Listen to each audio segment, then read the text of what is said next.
everyone, this is CS Saurabh Singh Baghela and welcome back to my YouTube channel. In this video we are going to discuss about chapter 2 of business studies which is principles of management.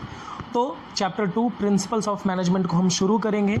सबसे पहले हम देखते हैं कि what are the principles of management. देखो, अगर definition पढ़ते जाएं तो डेफिनेशन क्या है? Principles of management are broad and general guidelines for decision making and behavior of managers. बड़ी खतरनाक डेफिनेशन है, समझते हैं इसको टुकड़ों में तोड़ के.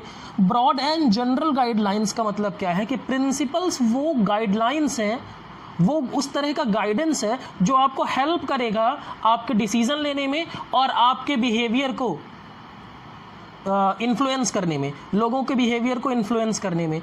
आप अपने बिहेवियर से अपने वर्कर्स को किस तरीके से इन्फ्लुएंस कर सकें, ये इसके लिए क्या देगा? गाइडेंस देगा. और ये सारा कुछ क्यों किया जाएगा? To achieve organisational goals. ठीक है. Principles of management broad and general. General guideline का मतलब होता है जनरली, स्पेसिफिक गाइडलाइंस नहीं है. स्पेसिफिक गाइडलाइंस मतलब रूल्स नहीं है. ये दीज आर नॉट रूल्स कि अगर आप फॉलो नहीं करेंगे तो सजा हो जाएगी. ये क्या है? जनरल गाइडलाइंस है जिससे आपका डिसीजन लेना क्या हो जाएगा? इजी हो जाएगा. ठीक है. जैसे मान लीजिए कि आपका ऑर्गेनाइजेशन है. अब आपके ऑर्गेनाइजेशन में बहुत तरह के एम्प्लॉय काम करते हैं, तो आपको ये डिसीजन लेना पड़ेगा. जैसे मान लो कि सेम पोस्ट पर same rank and same salary. मतलब आप एक तरह के एम्प्लॉई और वहाँ पर अलग अलग, मतलब मान लीजिए एक सुपरवाइज़र है, हर डिपार्टमेंट में सुपरवाइज़र है, तो हर डिपार्टमेंट का सुपरवाइज़र की सैलरी अलग अलग नहीं होनी चाहिए. मान लो 2 सुपरवाइज़र हैं, एक सुपरवाइज़र की सैलरी 25,000 और दूसरे सुपरवाइज़र की सैलरी 10,000. ये डिफरेंस नहीं होना चाहिए. तो डिसीजन लेने में मदद करेगा मैनेजर को, और वो अपने बिहेवियर से लोगों को इन्फ्लुएंस कैसे करते हैं. जैसे मैं एक एग्जांपल दूं कि मान लीजिए ऑर्गेनाइजेशन में क्या है? लोगों के बीच में कन्फ्लिक्ट है. ऑर्गेनाइजेशन में लोगों के बीच में कन्फ्लिक्ट है तो क्या होगा? ऑर्गेनाइजेशनल ऑब्जेक्टिव अचीव नहीं होंगे. तो मैनेजर की ये रिस्पॉन्सिबिलिटी होगी कि वो इन्फ्लुएंस करे जिससे कि लोग अपने कन्फ्लिक्ट्स को भुला के ऑर्गेनाइजेशन के लिए काम कर सकें. ठीक है. आई होप आपको प्रिंसिपल्स ऑफ मैनेजमेंट समझ में आया होगा. अब बात करते हैं कैरेक्टरिस्टिक्स ऑफ मैनेजमेंट की. ठीक है.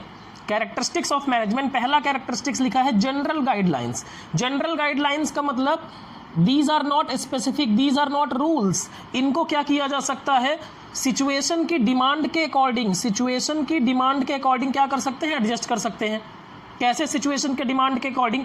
मान लो कि एक सिचुएशन में हमने बोला था कि principles of division of work, principle of division of work मतलब काम को बांटना चाहिए. अब काम को बांटना चाहिए लेकिन आपका ऑर्गेनाइजेशन छोटा है, तो ज़रूरी नहीं है कि आप वहाँ पर डिवीज़न ऑफ वर्क लगाएं, क्योंकि ऑर्गेनाइजेशन छोटा है. ऑर्गेनाइजेशन छोटा है तो वहाँ पर डिवीज़न ऑफ वर्क की ज़्यादा ज़रूरत नहीं होगी. छोटी दुकान है तो सारे काम खुद ही कर लेते हैं लोग. दूसरा, यूनिवर्सल एक्सेप्टेबिलिटी. यूनिवर्सल एक्सेप्टेबिलिटी मतलब principles of managements are applicable to all kind of organisation. चाहे आपका ऑर्गेनाइजेशन फॉर प्रॉफिट हो, चाहे आपका ऑर्गेनाइजेशन नॉट फॉर प्रॉफिट हो, चाहे आपका ऑर्गेनाइजेशन छोटा हो, चाहे आपका ऑर्गेनाइजेशन बड़ा हो, हर ऑर्गेनाइजेशन में ये पाया जाएगा, हर लेवल ऑफ मैनेजमेंट में ये पाया जाएगा. फिर formed by practice and experimentation. देखो होता क्या है, प्रिंसिपल को फॉर्म करने के लिए पहले सबसे पहले ऑब्जर्वेशन की ज़रूरत होती है. क्या ज़रूरत होती है? ऑब्जर्वेशन की ज़रूरत होती है. और उसके बाद फिर एक्सपेरिमेंट किया जाता है, तब फिर किसी कंक्लूजन के पे हम पहुँचते हैं. जैसे समझो, मान लो कि एक एग्जाम्पल लेते हैं कि unity of command. Unity of command का मतलब क्या होता है? कि वन सबऑर्डिनेट, मतलब एक सबऑर्डिनेट को एक ही बॉस से ऑर्डर आए. अब अगर इसको 5 बॉस से ऑर्डर आते हैं तो ये कंफ्यूज होता है. तो हमने देखा कि एक पर्सन कंफ्यूज हो रहा है. हमने ये ऑब्जर्व किया कि एक पर्सन कंफ्यूज हो रहा है इसलिए कि उसे कई जगह से ऑर्डर आते हैं. तो हमने ये देखा, हमने एक प्रिंसिपल बनाया, प्रिंसिपल ऑफ कमांड, और उसको एप्लीकेबल मतलब उस चीज़ को हमने अप्लाई किया कि अगर एक ही पर्सन से अगर उसे ऑर्डर मिले तो उसकी इफिशियंसी बढ़ जाती है और कन्फ्यूज़न नहीं होता. तो हमने बना दिया प्रिंसिपल ऑफ कमांड. ठीक है, principle of unity of command.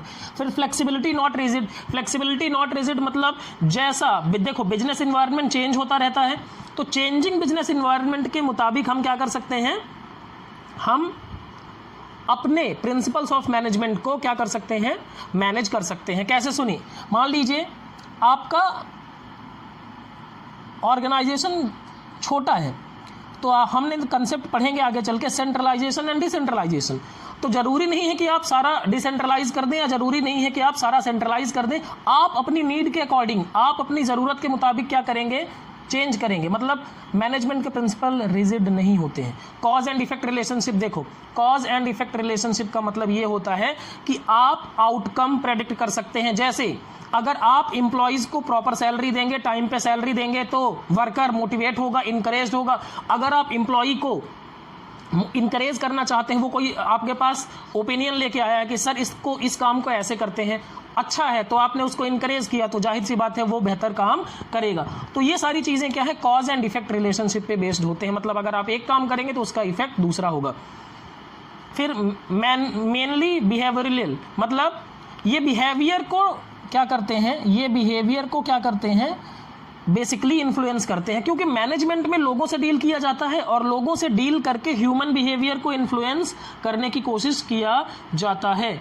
इसीलिए कहा जाता है कि मैनेजमेंट प्रिंसिपल्स आर मेनली बिहेवियरल्स। ठीक है ना।